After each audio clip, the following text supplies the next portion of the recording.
বাংলাদেশ দলের গতিদানব তাসকিন আহমেদ বড় কোনো আসরে তার উপর ভরসা করে থাকেন ক্রিকেট প্রেমীরা। প্রথমবারের মতো টাইগারদের ভাইস ক্যাপ্টেনের দায়িত্ব পাওয়া তাসকিন এখন যুক্তরাষ্ট্রে। সেখান থেকেই পেয়েছেন একটা সুসংবাদ।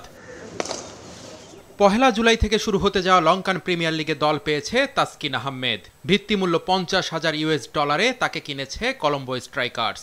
বাংলা টাকায় প্রায় 58 লাখে তাসকিন এখন কলম্বোর। দেশের বাইরের ফ্রাঞ্চাইজি লিগে খেলার সময় সুযোগ এলেই তাসকিন আহমেদের ভাগ্য প্রতারণা করে।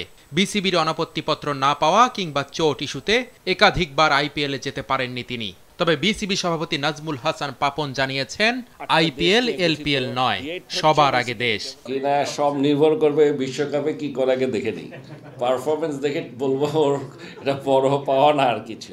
শুনেন, সবার আগে দেশ, তারপর অন্য জিনিস।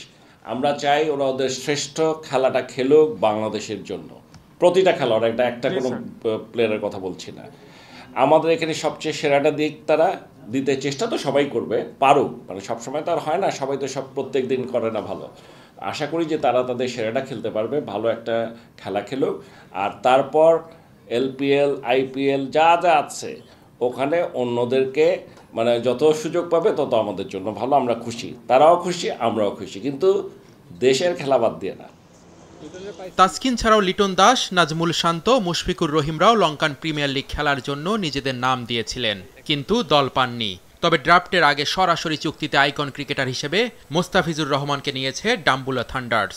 অন্য দেশের লিগ নিয়ে চিন্তা করতে চান না বিসিবি বস, তার চিন্তা শুধুই বাংলাদেশের ওপেনিং নিয়ে। ওপেনিংটা একটু ঝামেলা মানে ফর্মে নাই, এছাড়া কিন্তু টিম সলিড।